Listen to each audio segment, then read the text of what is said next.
We are CEOs, executives, educators, and professionals from all sectors of society who support the global expansion of betterment in the world through joy and joyely. I'm your host, Sheryl Lynn, founder of the Chair of Joy Experience. Together, we have developed the World Council of Joy, and our council invites CEOs and innovators from impactful organizations to the JOYELY Podcast. We showcase how generous, bold, and fully engaged they are in their work and what a culture of joy is to them.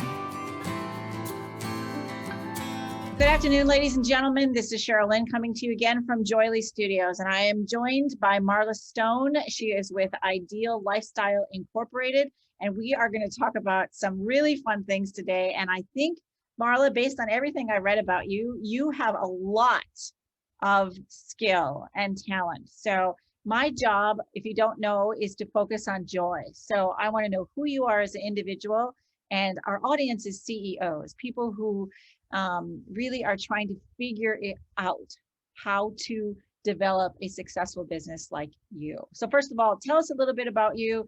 Give me some background about how you got to your book, and then what you're doing now. Sure. So, yes, I'm Marla Stone, and I own Ideal Lifestyle, which is a professional organizing, decor, feng shui, life coaching business. And I've been doing it for 11 years. I was a former psychotherapist, social worker for 17 years. And really, I didn't want to lose my background and still wanted to help people, but I also didn't want to sit in a chair anymore. So that's why I chose to end my private practice of 10 years here in Orange County. And it took about 9 months for me to figure that there was this thing called professional organizing. But I looked it up on the internet. I was like, this is real. Like, people hire people to come into their home and help them go through their stuff. So I thought I could do that. My first thought was I could do Tupperware. And then I realized it really has a lot to do with mental health. So when people get cluttered and overwrought with stuff, or they're overspending or over collecting, it is, they do want help, and it's very useful. It's a very useful service for people. Tell me, tell me one of your biggest success stories, the thing that just pops into your mind right off the bat. Yeah, well, okay. So, this business has anyone from empty nester going through their stuff, or a young couple moving into an apartment together, to people with hoarding disorder. So I guess my best success is I figured out how to work with those folks. And, most of the shows you see on TV are so dramatic, and the person's like looking like they want to keel over and it's really dramatic, total drama. And I thought, I want to do this the correct way. And so what I figured out with my clients that have this challenge is they're not going to get rid of anything. That's not on the table. They don't want to. They collected for a reason. And the stuff is really, stuff has energy, just like people. And those people have that connection with stuff, and not so much people. And so, it's like a pet. The stuff is like it's very dear. So what I figured out is just categorize. So the beginning of what we do is we clear the entire space, cabinets, closets, of everything that's in it, and we categorize into broad categories. So all books with books, papers with papers, whether it's a document or a bank statement or a photo or a receipt, paper is paper, and tchotchkes with tchotchkes, and small electronics with electronics, sporting goods, clothing. And then it's easier for them to find what they want. But the next step with most folks is we go through this stuff with them, and we say, tell me about this. And we're wanting to elicit a keep or go, obviously. But I have a criteria: is, will you use it? Does it serve a purpose? Is it sentimental? Do you love it? And but with the people that are going to keep everything, we eliminate that part, because there's nothing that's going to go. So we just literally keep it in clear bins, keep their stuff in clear bins. And instead of it being all over the floor, all over their furniture, all, packed into their garage, we neatly stack the clear bins into racks, or just around the perimeter of the home. and they have the nest that they're really creating with the stuff, but now it's all organized. And so the best success I can tell you is that they have stopped collecting because they see everything they have now. It's not in piles. So Right. they don't think they want more. They know they don't want any more. If they have 400 sponges, they're like, oh, I'm relaxed now. I know where they are. And so it stopped the over collecting, and they keep it that way. So, So so tell me, I want the human side of this. Who, without naming names, I remember a lady, her house was this, and this is what happened. oh And my this is gosh, what, and there's this so is what many. she said to you. Yeah, Just there's so many stories in my book, The in, Clutter Remedy. But the one that comes to mind is, I think, the first story in the book. It was my first client, and we had the same birthday. It was really funny because I knocked on the door thinking, what am I doing? I don't even know what I'm doing. And this was so poignant because I had really loved social work, and then I became a psychotherapist in private practice, which wasn't as heartwarming, as being a social worker going into people's homes. I did home health. So anyway, I knock on the door. She answers, and she's depressed, and the stuff is everywhere. It's all over the bottom floor. It's Her bedroom is not, you cannot enter the bedroom. And okay. I crawled over stuff to see the closet. And but we filled over 100 black trash bags, the big industrial bags, in order to clear the space. And then we went through it in the garage and got through everything. It took about a week. I was by myself then.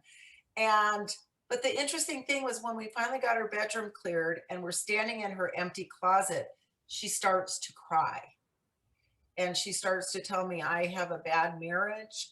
Um, my husband watches videos all day long. He's non-connective, non-communicative. And I thought to myself, oh my God, I'm doing social work again. And it was like this joy came through me, like, because I know that's, what I'm meant to do in life, is help people. And That's so I said, well, I'm not a therapist anymore and I'm not a social worker, but do you have health insurance? And we made her an appointment that day to go see a therapist. And the success of this is we're still in touch. That's another thing too. You can be friends with your clients in this business. So, and we're friends on Facebook, but we could be friendly, I should say.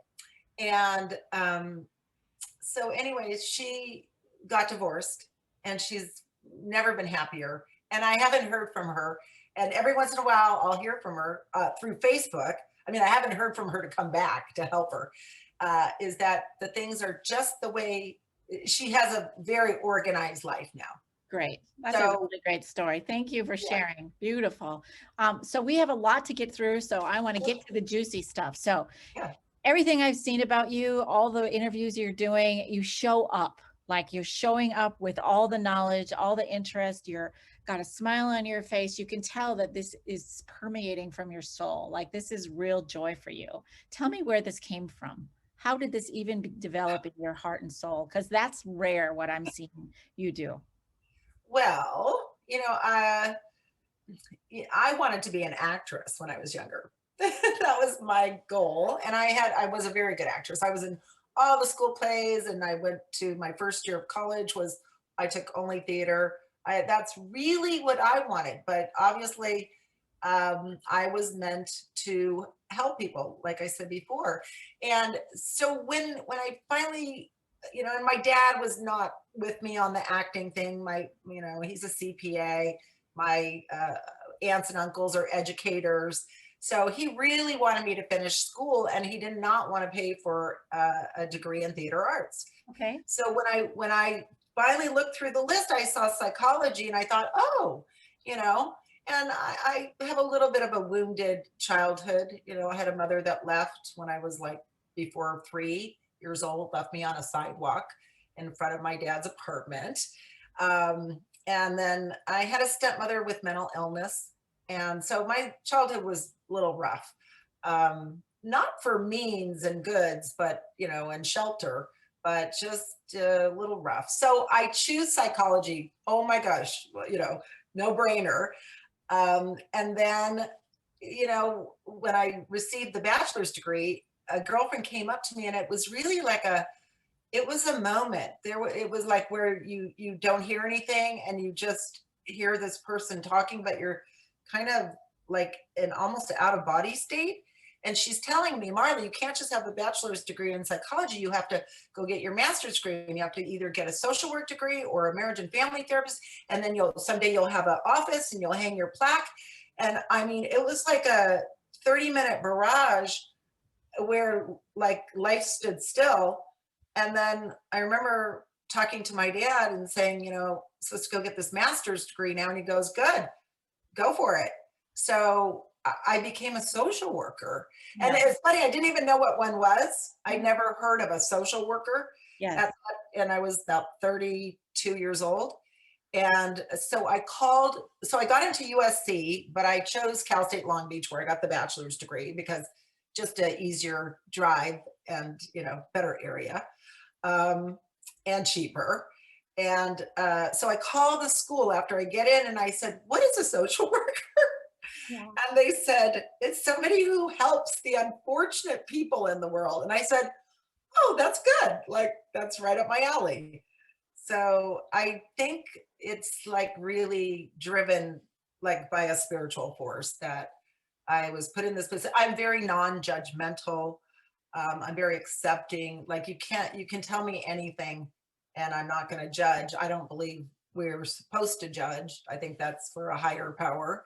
So I'd like to ask you, would you say we're in a joy-filled world or joyless world? I'm finding people, well, I want to say each individual has their own, world, and it depends on that person. But, what I saw, when you watch the news, you consider this a joyless world. It can really, sour your outlook if you really are listening to the masses. But I think it's an easy enough thing to switch on and off, joy. Tell me more. Tell me how. That's my work. How do people switch it on and off? Do you? Yes. Yeah. Well, of course, anyone can get downtrodden. I mean, there are circumstances that happen every day, every minute, every year, every month that can, take somebody to a place of darkness or despair. And so, but it's very easy to remember that it is all about how you think and how you talk. So, and I do talk about that in the book. And the first chapter of the book is about releasing emotional clutter and healing it, not just releasing, but healing it for good. So I created strategies for that. And I am very fortunate genetically. And the mother that I lost as a child, I regained later in life. And, there's a whole backstory to that.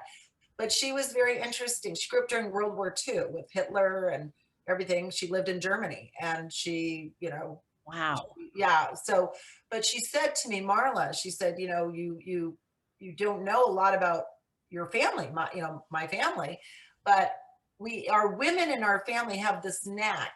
We could be sad and crying, over something that's sad and tragic, but an hour later we can be laughing. Right. Because of your history and your background, do you mind if I share with you the Chair of Joy experience really quick? So I got this chair. Please. Yes. Background that I carry around the country. I've had over 350 people sit in it. And I think that what you're saying, especially in the corporate world, that, so many people are disengaged and maybe at work looking for different jobs, they're trying to figure out what their joy goal is in life and can't, because I don't think they don't want to, or they don't have desire, but they don't know how. Would you agree? Yes.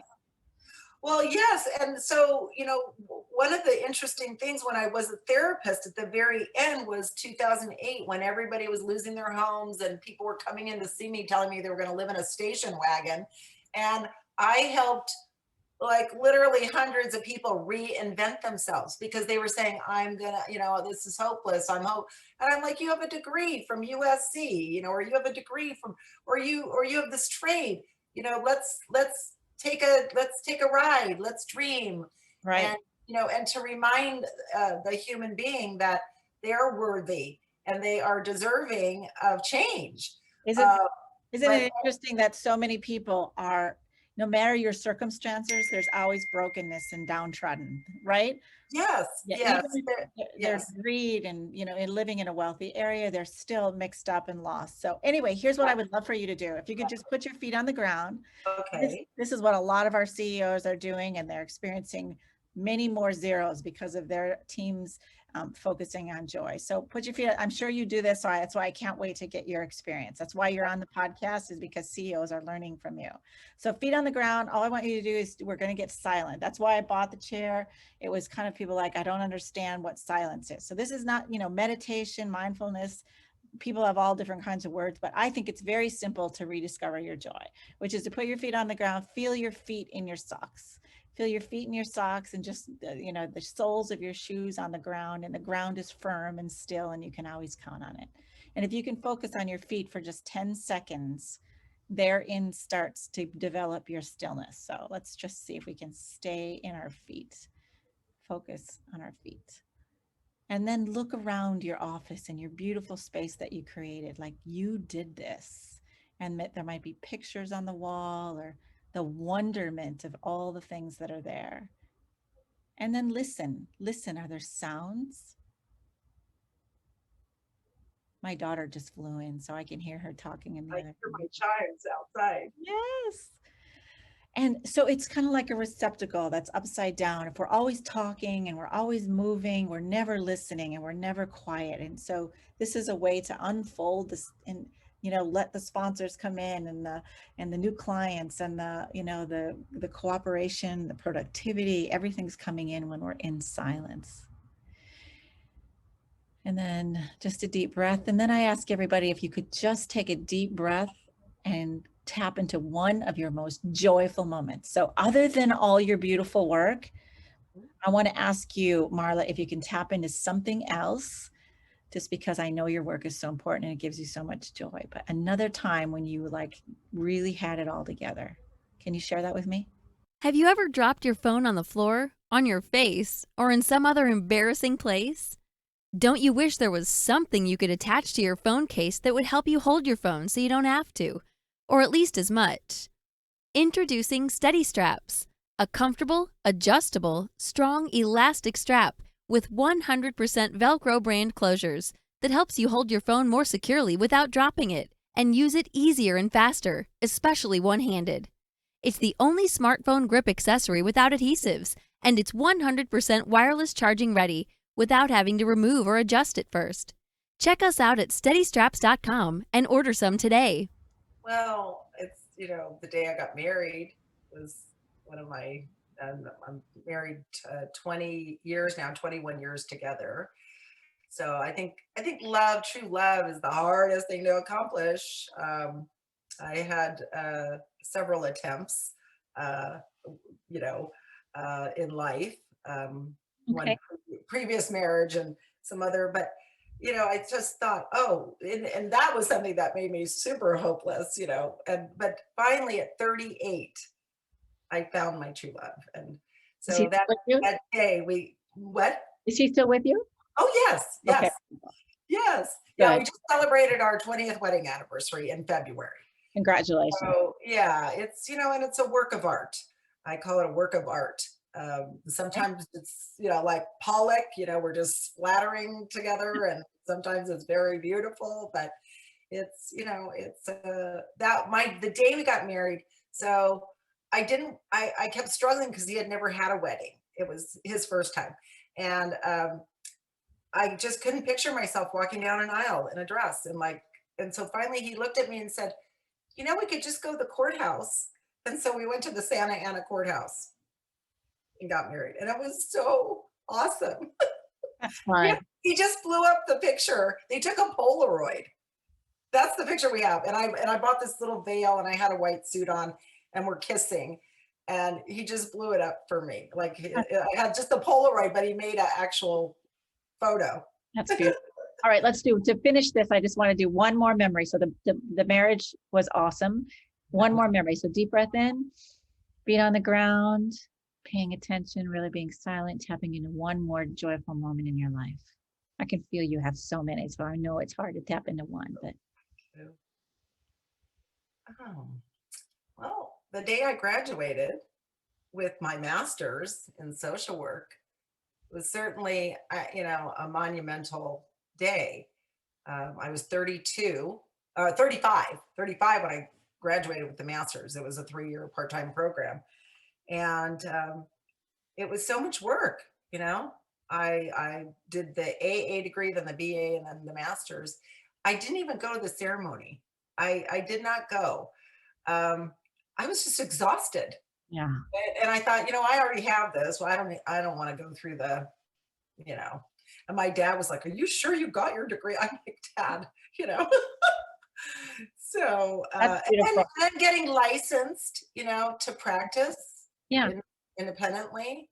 So let's take the marriage and let's kind of let that ooze through you in the day and that moment in the courthouse and the veil. And now we drew up the Polaroid. That's incredible. And then the moment you got just knowing that you got your master's, which you worked so many years on, what would be the word that would connect those two experiences? If there was an essence that could combine this marriage event and this getting your license event. Well, pure joy comes to mind. I mean, joy, Yeah. That's good. That's good. Just confidence. I love it. So when you're feeling at your best, which is confidence, that's joy for you, and joy is confidence. Would you say? Yeah. Yes. Yeah, that's good. So a lot of people say purpose or faith or family, or there's always a different connection between the two words. So the last thing is, if you could talk to CEOs that are listening today about this confidence that I think there's sometimes failure and brokenness in confidence to getting to this joy, what might you say to them? Because they're not understanding who you are or how you got to where you are in the world. What would you say to them about your joy? About my joy? Yes, about this confidence, this feeling. Yeah, the confidence. So I think, well, my claim to fame in the book is about changing our language. But the first step when I work with CEOs or housewives or house husbands is so the first thing I say is, what do you value in life? At that, I get a stumped look. The first look is like, what? Like, people have forgotten what they truly value in life. And they don't even know the term. And then we go to, I help them understand that. Like, do they value spending time with family? Do they value travel? Do they value reading a book? Do they value friends, quiet time, whatever, but they've forgotten. And so then we talk about creating their ideal lifestyle. And people are like, well, what's that? And I'm like, it's different for everyone. But I have them list 30 things that they want in an ideal lifestyle. And we start with that rather than work, talking about work, because if you don't have it at home, if the joy is not at home, and your joy is only at work, then you're lopsided. It's not full circle. So, and then we get to 30 things in an ideal career, and 30 things in an ideal partner, and 30 things, and 30 things is a little, I don't know why it's 30, but it seems sort of a magical number. I just want to say that I've just bought the website Power of 30. So we need to work together on something. And I have no idea why either, but there's something in that for me too. That's funny. Yes, exactly. So I love that they have to focus and refocus on their values first before they jump into all the decluttering in the organization. But yes. Do you find that that the essence of all of that is joy, that everything that they're yearning for eventually is to lead to joy? Yes. So it's interesting. So as an example, I'll come into a home and a woman will have a big armoire full of knitting. Okay. And so I'm like, oh, you love to knit. And they'll say, no, I used to, like years ago. I used to knit. I knitted little things for all my grandchildren, but I don't want to knit anymore. And so I'm like, oh, well, what's this stuff doing in your real estate? And let's figure out what you love. And some people know, some people are lost. They really don't know what will be exciting for them anymore. They know what they used to like, they, Okay. I but love it. not I now. got to get to some more questions. So what do you see? What do you see for the world to get them to their ideal lifestyle? I know you wrote a book and I know you're doing, your work in Orange County, but how do you see yourself positioned in the world to kind of get people to this? Because I think it's so important what you're doing. Well, I'm a mental health expert. So Mhm. my expertise as a therapist was differential diagnosis, meaning that you really dial it in because so many people are misdiagnosed, therefore mismedicated. But mental health is the most important thing you can own. There's nothing more important. So we have a lot of people walking around with a lot of quirks and a lot of stuff that they don't understand because even the professionals today are not necessarily dialing in on the truth. And so that's my next adventure is to really talk more about mental health and So are we talking speaking? Are you doing? well, speaking, but also I would like to have a show where I answer questions, that basically, hey, my son and my daughter, my husband, my this, and I can't diagnose anymore, but I can say, hey, you may want to take a look at this because it doesn't sound like that. And, and help people through the eye of the needle. Uh, I and think that I think it's brilliant. What would your show be called? Do you know? something like mental wellness, but being well. Mhm. Or ideal lifestyle. So ideal lifestyle is interesting how I came up with that name. So Yeah. about 4 years before I retired from being a former therapist, a girlfriend came out, she was a nurse, and I was telling her that, hey, I would like to do something where I can move around, something different, whatever. So she came up with coaching. I said, well, that sounds a little bit too much like therapy. But she said, well, let's just think of a name for your company. Well, we came up with Ideal Lifestyle. So when I went to get my domain, ideallifestyle.com was taken. So I did I-deal lifestyle, which is ideal out how to live Wow. a better life. And so I think more of that is what I'm supposed to do. So by the way, I did acting again. After I finished being a therapist, I was like, what am I going to do with myself? So I did acting. I took law classes thinking I would become a lawyer. That was more depressing than social work. I did decorating, interior design. They're like, you have to go to school for 3 years. I'm like, I could decorate in my sleep. So I am just meant to help people live better lives. That's it. I totally hear you. And I think Ideal Lifestyle, if that's not already a TV show, it definitely needs to be, or at least your podcast. So Yes. I think no one, it's not that they don't know. Again, same as Joy, they don't necessarily not have the desire, but they don't even know where to begin. They don't even know the questions, like those 30 things. If you could send me those and I could share with our audience, I think that would be really awesome. Yes, absolutely. Yeah, it's just making a list, putting at the top ideal partner, ideal lifestyle, ideal career, ideal, friends, and then listing 30 things in the positive. So there's no nots or nons or no. So like not a drug addict, but addiction free, or Let's do a But workshop on that together. I yeah, that yeah, diving I into love each of to. those 30 in an hour and having everybody write them down would be so powerful. And Exactly. And and it's going large. It's the fairy godmother yes, list. It's yeah. not, so I had somebody put potential. They wanted an ideal partner. Potential. This is your ideal partner list. This guy's like gold, he's set for life. So, and then this part two of it is a twist. And I don't want to tell anyone right now because part two is a secret.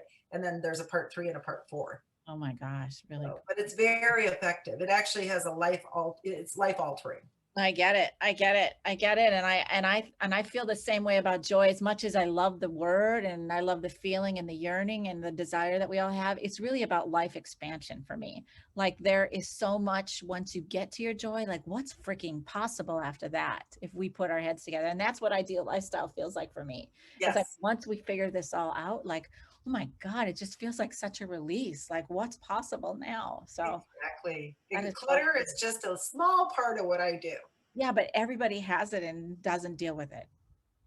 Yeah, well, because it's so much easier to focus on clutter than the real issues. Yeah, I Yeah. hear you.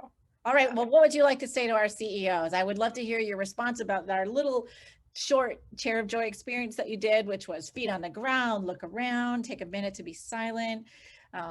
I often suggest get away from your computer when you're doing this. So just kind of your takeaway on that, and then anything else you'd like to leave with Yeah. our CEOs. So the most important thing I figured out in life is how we speak. So the most used phrase that we use in human language is "I need." So Mm, I need to get this work done. I need to take the laundry, to the dry cleaner. I need to pick up the kids. I have to, I got to. And it's a pressure. We're like needling ourselves to death. That's one of my sayings. I've heard And, that. Good. and we lost the word will. We don't use the word will anymore. Like I will go to the store today. We say I need to go. I will do my homework. No, instead we're like, I need, or you need, you have to, you. So if eliminating need, except for the needs, which are air, food, water, shelter, sleep, elimination, and sunlight, the 7 things that keep us alive. And then the other thing I eliminated was indecisive language. That's try, if, but, could, should, maybe, someday, sometime, possibly, all those indecisive words, I don't know what they mean. And so really it started to come about when people would say, well, I'll try to do that project. And I said, well, I don't know where to put it. Like, is it a try within 2 months? And then I thought, why use the word try at all? When will you do this? So Yeah. that's the other thing. And then I feel that followed by a thought instead of an adjective. We've eliminated adjectives from our language.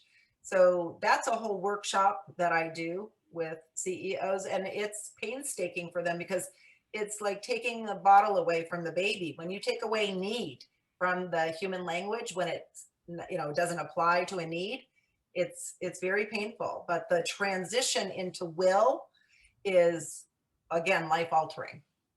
So just so I know, you are in Orange County, is that right? I am. So I might bring the chair to Orange County someday soon. Would you sit in it if I brought it over to you? Of course I will. It'd be so fun. Yes. I will keep you posted. I have to wrap up the show today, but it's been an absolute pleasure to speak with you, Marla Stone. Thank you. I just think that your smile, your demeanor, who you are, all you do for the world is just pure joy, just like you said, and for your experiences. Oh, thank you so much. I appreciate that very much. All right, let's talk again soon. You take care. Okay, you too. Bye. Bye-bye. This show has been produced by Market Domination, LLC. To discover how you can have your own show completely done for you and turn it into a real published book and become the authority in your marketplace, go to www.marketdominationllc.com/podcast offer.